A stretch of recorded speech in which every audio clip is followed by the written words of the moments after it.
जय हिंद दोस्तों। आप सभी का स्वागत है हमारे श्री आईएएस चैनल पर। एक ऐसा प्लेटफॉर्म जहां आप यूपीएससी, स्टेट पीएससी एवं अदर एग्जाम्स की तैयारी कर सकते हैं। इसी कड़ी में हमने इकोनॉमिक्स की क्लास शुरू की है। इकोनॉमिक्स की 3 क्लासेस हो चुकी हैं, जिसमें हमने पहले टॉपिक मूलभूत अवधारणाओं को कंप्लीट किया है। आज बारी है उनके रिवीजन की, जो कि प्रश्नों के माध्यम से सबसे बेहतर तरीके से आपकी समझ को विकसित करेगा और आपके टॉपिक्स को रिवीजन करेगा।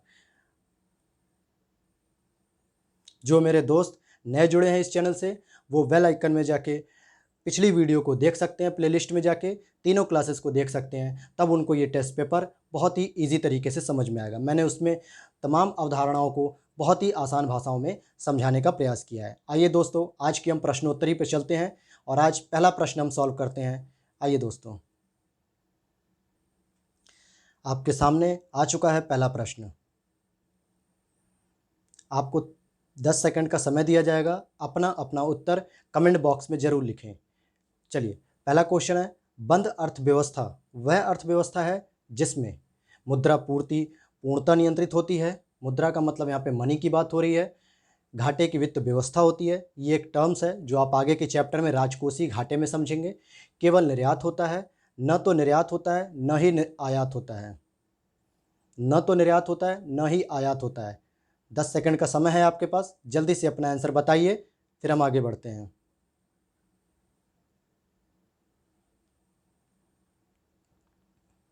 इसका आंसर होगा डी।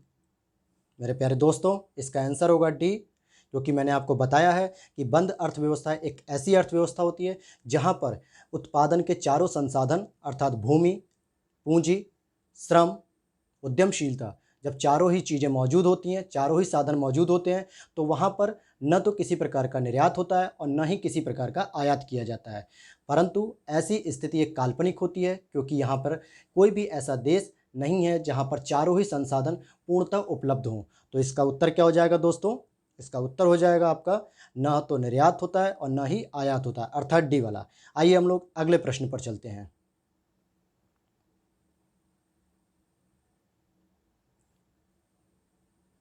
अगला प्रश्न आपके सामने है।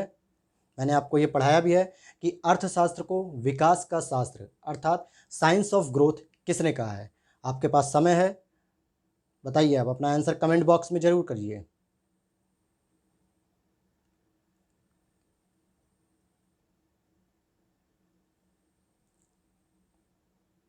इसका उत्तर हो जाएगा दोस्तों सैमुअल्सन, क्योंकि सैमुअल्सन ने जो है कि अर्थव्यवस्था को विकास का शास्त्र कहा था, जबकि एडम स्मिथ ने 1776 में अपनी पुस्तक निकाली थी wealth of Nations, wealth of nation, जिसमें उन्होंने धन का शास्त्र कहा था। इसको क्या कहा था इन्होंने? धन का शास्त्र कहा था। किसका शास्त्र कहा था इन्होंने? धन का शास्त्र कहा था। तो आपको समझ में आ गया होगा, क्योंकि हमने पहले ही क्लासेस में पढ़ रखा है। आइए अगले क्वेश्चन पे चलते हैं।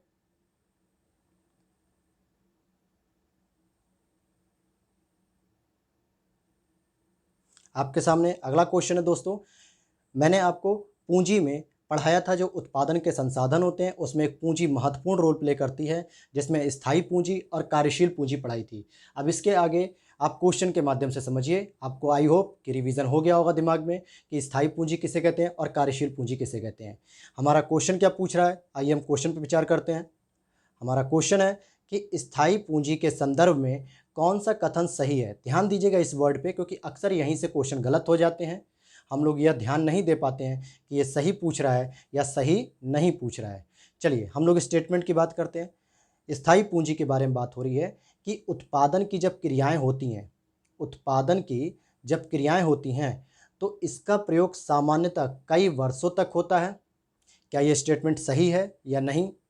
दूसरा देखिए, उत्पादन क्रिया में इसका स्वरूप परिवर्तित नहीं होता है। इसका स्वरूप परिवर्तित नहीं होता है। जल्दी से अपना आंसर कमेंट बॉक्स में कीजिए। ए या बी या ए बी या कोई नहीं। प्यारे दोस्तों, इसका आंसर होगा ए और बी दोनों ही सही है। मैंने आपको बताया था कि कई वर्षों तक, अर्थात जैसे हमारे भवन होते हैं, मशीन होती है, कंप्यूटर होते हैं, ये वो तीनों संसाधन होते हैं, इस तरीके कई सारी पूंजी होती है जिसको हम एक बार खरीद लेते हैं तो सामान्यतः 8-10 वर्ष तक अपना ये काम करते रहते हैं। इसके लिए हमें बार बार पूंजी नहीं लगानी पड़ती, इसको हमें बार बार खरीदने के लिए पैसा नहीं लगाना पड़ता है। और साथ ही साथ आपको मैंने जब कार्यशील पूंजी बताई थी जिसमें कच्चा उत्पाद और मुद्रा का प्रयोग करके हम क्या करते हैं, उसके स्वरूप में परिवर्तन कर देते हैं। अर्थात हमने रॉ मटेरियल्स के रूप में कहीं से वस्त्र के लिए धागे लिए, कहीं से सूती धागे लिए, उनका हमने मशीन के द्वारा विनिर्माण किया या कंस्ट्रक्शन किया या मैन्युफैक्चरिंग की, जिसके स्वरूप में परिवर्तन हो गया। अब वो धागा वस्त्र के रूप में आ गया। इसका मतलब कार्यशील पूंजी का स्वरूप तो परिवर्तित होता है लेकिन स्थायी पूंजी का स्वरूप परिवर्तित नहीं होता है। आइए दोस्तों अगले क्वेश्चन पे हम चलते हैं। देखिए अगला क्वेश्चन मैंने दिखाया है, सामान्यतः मूल्यवर्धन किस क्षेत्र से संबंधित होता है। सामान्यतः मूल्यवर्धन आपने देखा था वैल्यू एडिशन जब मैंने पढ़ाया था सेक्टर के, इकोनॉमिक सेक्टर जिसमें प्राथमिक सेक्टर था, सेकेंडरी सेक्टर था एंड टर्सरी था। प्राथमिक क्षेत्र में वो क्रियाएं होती हैं जो प्राकृतिक संसाधनों से होती हैं, द्वितीयक क्षेत्र में इंडस्ट्री होती है, टर्सरी सेक्टर में सर्विस सेक्टर होता है। और यहाँ तक आपको रिवीजन हो चुका होगा। अब आप क्वेश्चन देख रहे हैं कि वैल्यू एडिशन की बात कर रहा है कि आप देखेंगे कि किस में हम वैल्यू का एडिशन करते हैं। तो अपना अपना आंसर बताइए।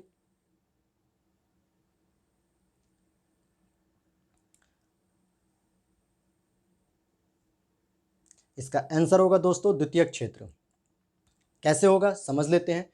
मान लेते हैं द्वितीयक क्षेत्र में मैंने बताया था कि यहाँ पे कच्चे माल के साथ साथ मशीन अर्थात टेक्नोलॉजी का प्रयोग करके उसके स्वरूप में परिवर्तन भी करते हैं। कच्चा माल हमने कृषि के सामान से या खाद्य पदार्थों के रूप में या हम कहें कि खनिज वगैरह के रूप में जब हम फैक्ट्री में लेके आते हैं, इंडस्ट्री में लेके आते हैं, तो उसके स्वरूप में परिवर्तन करने के साथ हम कुछ उसमें वैल्यू भी एडिशन करते हैं। एक एग्जाम्पल के तौर पे समझे, मैंने कच्चे माल के रूप में ऊनी वस्त्र का धागा लिया है जो 50 रुपये का मिला है, लेकिन जब मैंने इसमें 20 रुपये और लगा दिए तो एक ऊन का स्वेटर बन गया। सामान्यतः 70 रुपीज़ कंप्लीट हो गए। अर्थात 50 रुपये का कच्चा माल लिया मैंने, लेकिन अपना कितना वैल्यू को ऐड किया है अलग से, तो 20 रुपये ऐड किया, जिससे वो 70 रुपये टोटल हो गए। और ये जो 20 रुपये ऐड किए गए हैं वही उसकी वैल्यू एडिशन होती है जो सामान्यतः फैक्ट्री में होता है। इस वर्ड पे फोकस करिएगा, मैंने सामान्यतः वर्ड यूज किया है, आपके दिमाग में आ रहा होगा सर वैल्यू एडिशन तो हम एग्रीकल्चर में भी करते हैं जो कि प्राइमरी सेक्टर होता है, सर हम तो सेवा क्षेत्र में भी करते हैं जो कि तृतीय क्षेत्र से संबंधित होता है। इसीलिए मैंने सामान्यतः वर्ड का प्रयोग किया है कि सामान्यतः हम किसी भी तरीके से देखेंगे तो इंडस्ट्री में सामान्यतः हम वैल्यू एडिशन करते हैं। चलिए आगे हम देखते हैं अगले क्वेश्चन पे।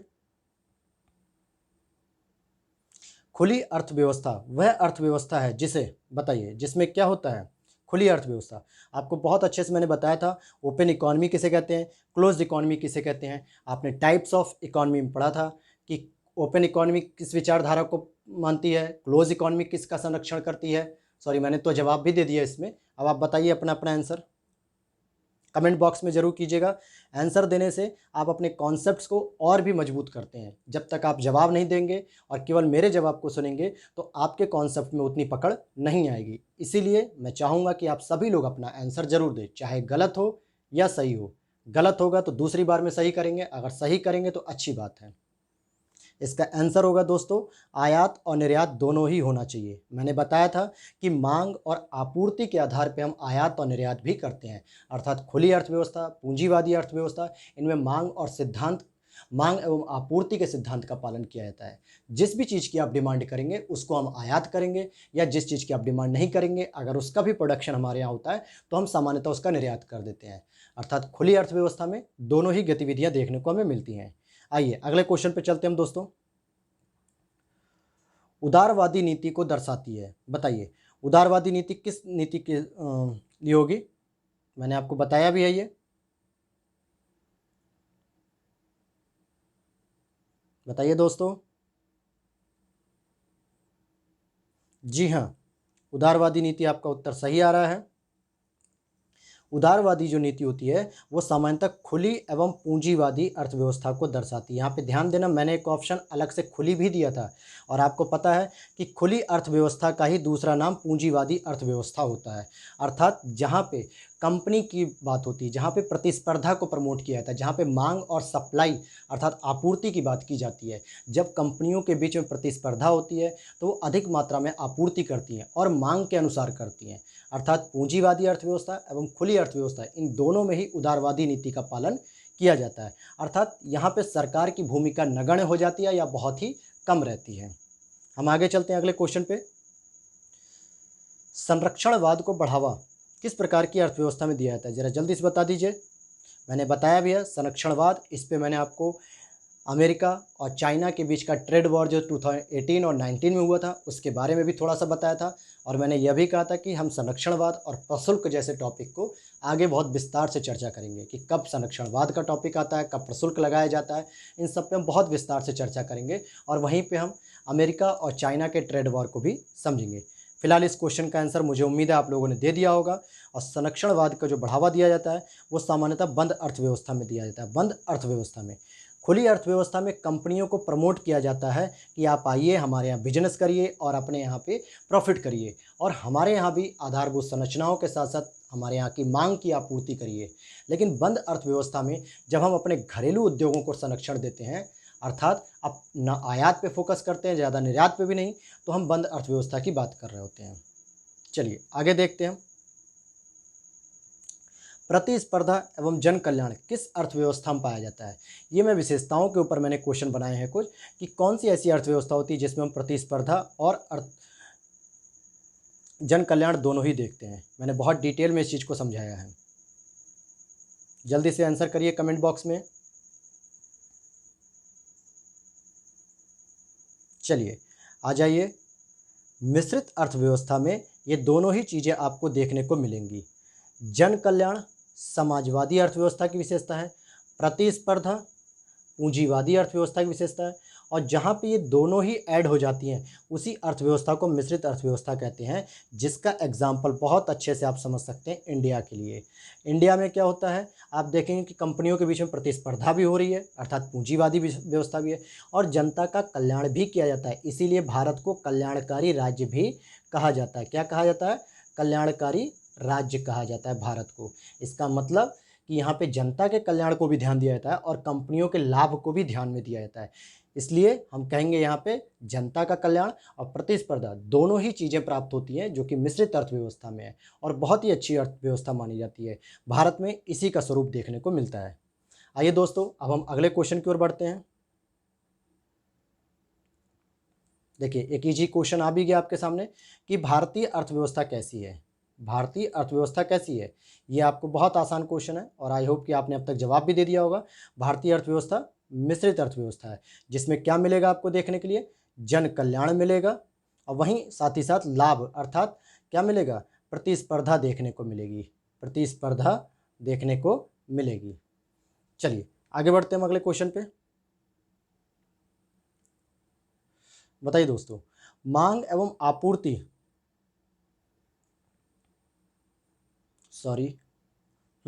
मांग एवं आपूर्ति सिद्धांत कहाँ लागू होती है? मतलब मांग एवं आपूर्ति का सिद्धांत किस अर्थव्यवस्था में आप देखते हैं? एक ऐसी अर्थव्यवस्था होगी जहाँ पे मांग भी होगी और आपूर्ति भी होगी। तो इसका जवाब जल्दी से कमेंट बॉक्स में दीजिए। मांग एवं आपूर्ति का सिद्धांत मेरे प्यारे दोस्तों पूंजीवादी अर्थव्यवस्था में होता है, अर्थात जहाँ पे मांग जितनी अधिक होगी उतनी ही आपकी आपूर्ति भी अधिक की जाएगी। क्योंकि मैंने क्या बताया था? समाजवादी अर्थव्यवस्था में आवश्यकता के अनुसार जितनी आपकी नीड है उतनी ही केवल प्रोडक्शन किया जाएगा। आप कुछ और डिमांड करेंगे तो आपकी प्रोडक्शन नहीं की जाएगी उस हिसाब से।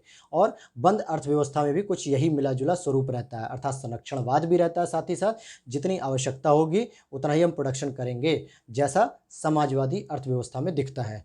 लेकिन अगर आप देखेंगे पूंजीवादी अर्थव्यवस्था में, जहाँ पे कंपनियों का प्रभुत्व ज़्यादा होता है, प्रतिस्पर्धा होती है, वहाँ पे हम देखेंगे कि जैसी भी डिमांड होती है उसके अनुसार हम आपूर्ति करने का पूरा प्रयास करते हैं। चलिए आगे देखते हैं हम अगले क्वेश्चन पे। दोस्तों मैंने एक टॉपिक पढ़ाया था। आई होप कि ये टॉपिक बहुत पसंद आया होगा आपको कि बैंकों के विलय के बारे में तो आप रोज़ सुनते हैं, लेकिन बैंकों के विलय के पश्चात जो प्रभाव पड़ते हैं ग्राहकों पर, उसको मैंने बहुत डिटेल से बताया है आपको, और आई होप कि इससे बाहर कोई क्वेश्चन भी नहीं जाएगा। इसी तरीके के करंट अपडेट्स चल रहे हैं कि लगातार बैंकों के विलय हो रहे हैं। अब वर्तमान में 12 सार्वजनिक स्तर की बैंक रह गई हैं, लेकिन क्वेश्चन ये नहीं पूछेगा कि किस बैंक में किसका विलय हुआ।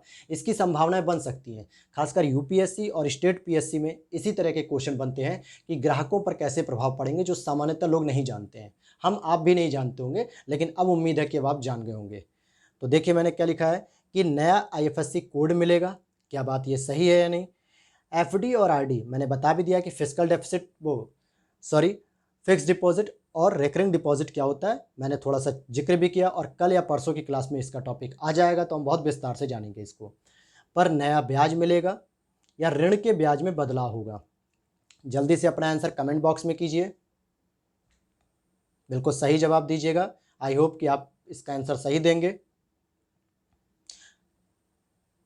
चलिए दोस्तों, इसका जवाब होगा आपका नया आईएफएससी कोड मिलेगा। ध्यान दीजिएगा, मैंने पूछा है कि बैंकों के विलय का ग्राहकों पर क्या प्रभाव पड़ेगा, अर्थात मुझे देखना है कि कौन सा आंसर राइट है, इसमें ऑप्शन कौन सा है। तो मैंने बताया कि नया आईएफएससी कोड मिलेगा। हमने चर्चा भी की थी कि उसको एक नया अकाउंट नंबर मिलेगा, नया आईएफएससी कोड मिलेगा, उसे डेबिट कार्ड और क्रेडिट कार्ड दोनों ही नए मिलेंगे, इवन कि उसको चेक बुक भी एक नई मिलेगी। ये सारी चीज़ें हमने की थी, लेकिन उसमें क्या बदलाव नहीं होगा। तो आपने देखा था कि एफडी और आरडी पर जो ब्याज है वो चेंज नहीं होगा, जबकि इस स्टेटमेंट में कह रहा है कि क्या नया ब्याज मिलेगा, नहीं। तो ये स्टेटमेंट गलत है। मैंने बताया था कि जो ऋण के ब्याज की दर होगी उसमें भी कोई बदलाव नहीं होगा, लेकिन यहाँ पे ये कह रहा है बदलाव होगा, तो ये भी स्टेटमेंट गलत हो गया। तो आपका क्या सही हो जाएगा? 10 का ए हो जाएगा। आइए अगले क्वेश्चन पे हम चलते हैं। एक क्वेश्चन ये लास्ट होगा। नेफ्ट एवं आरटीजीएस मैंने बताया था, नेट इलेक्ट्रॉनिक फंड ट्रांसफर जिसको हम कहते हैं, नेफ्ट को। मुझे उम्मीद है कि आपको पता होगा इसके बारे में, जानकारी बहुत अच्छे से दी थी मैंने। नेट इलेक्ट्रॉनिक फंड ट्रांसफ़र और रियल टाइम ग्रॉस सेटलमेंट की बात होती है। इसकी शुरुआत 2005 में हुई थी नेफ्ट की। आरटीजीएस की शुरुआत 2004 में हुई थी। दोनों की शुरुआत आरबीआई ने की थी। इतनी जानकारी मैंने आपको दे दी है। चलिए अब हम क्वेश्चन की बात करते हैं। पहला ऑप्शन देता है इसमें कि क्या न्यूनतम एवं अधिकतम सीमा नहीं होती है नेफ्ट में। समझिएगा, पूछ रहा है, कह रहा है कि नेफ्ट में न्यूनतम एवं अधिकतम सीमा नहीं होती है, जबकि आरटीजीएस में न्यूनतम 2 लाख और अधिकतम कोई सीमा नहीं, अर्थात अधिकतम सीमा नहीं होती। क्या यह स्टेटमेंट सही है? पहले एक एक स्टेटमेंट पे आप विचार कीजिए। जी हाँ, बिल्कुल ये स्टेटमेंट सही है। दूसरे स्टेटमेंट की अगर हम बात करें तो दूसरा स्टेटमेंट कह रहा है कि इसकी शुरुआत जुलाई 2018 में हुई थी। सॉरी, ये स्टेटमेंट गलत हो गया यहाँ पे। सॉरी, यहाँ पे जो जुलाई भी 2018 नहीं बल्कि तो 2019 होना चाहिए था। और यहाँ पे जो मैंने पढ़ाया था कि जो नेफ्ट और आरटीजीएस जो हम करते हैं उस पे जो हम भुगतान देते हैं, यानी कि जो एक फ़ीस देते हैं या यूँ कहें कि हम शुल्क देते हैं, अब उसको समाप्त कर दिया गया है। ये ऑप्शन यहाँ पे गलत है दोस्तों, तो इसलिए हम इसका आंसर केवल एक ही रखेंगे। यह अंतर सही है, यहाँ पे ये ऑप्शन गलत हो गया है। तो हमने क्या देखा कि जो इसकी शुरुआत है वो इसकी शुरुआत तो 2005 और 2004 में हो चुकी थी, बल्कि यहाँ पे ये होना था कि जुलाई 2019 में जो फ़ीस ली जाती है, अब आरबीआई ने उस फीस को लेने से मना कर दिया बैंकों से। अर्थात आप नेफ्ट और आरटीजीएस दोनों ही फ्री में कर सकते हैं। फ्री का मतलब आपको जितना भी पैसा भेजना आप भेजिए, लेकिन उस पर कोई भी चार्ज नहीं लेगी बैंक अब आपसे। उम्मीद करता हूँ कि आपको यहाँ से ये क्वेश्चन समझ में आए होंगे। और देखिए दोस्तों, तैयारी करने का सबसे बेहतर तरीका यही होता है, आपने जो भी पढ़ा है 2 से 3 दिन का कंटेंट पढ़ा, अगर आपका वो टॉपिक ख़त्म हो जाता है, वो सिलेबस ख़त्म हो जाता है, अर्थात वो चैप्टर ख़त्म हो जाता है, तो उस पर आप क्वेश्चन के माध्यम से, प्रश्नों के आंसर के माध्यम से अपने टॉपिक्स का रिवीजन करिए और साथ ही साथ अपनी अवधारणाओं को अर्थात अपने कॉन्सेप्ट को मजबूत करिए। मुझे उम्मीद है कि मैंने इस क्वेश्चन के द्वारा आपके सारे टॉपिक्स को दोबारा रिवाइज करवा दिया है। और जो दोस्त नए जुड़े हैं आज, उनसे कहूँगा कि वो जाएं प्लेलिस्ट में और लेक्चर फर्स्ट, सेकंड और थर्ड तीनों देखें, तभी आगे के चैप्टर्स इनको बहुत ईजीली समझ में आएंगे। अदरवाइज आप बार बार परेशान होंगे और आपके कॉन्सेप्ट में प्रॉब्लम होगी। उम्मीद करता हूँ कि आपको ये वीडियो बहुत लाभदायक सिद्ध हुई होगी, बहुत फ़ायदा हुआ होगा। तो मैं चाहूँगा कि आपको वीडियो अगर पसंद आई हो तो वीडियो को लाइक करें एंड वीडियो को शेयर करें, और हाँ, चैनल को सब्सक्राइब करना बिल्कुल ना भूलें। जय हिंद, जय भारत।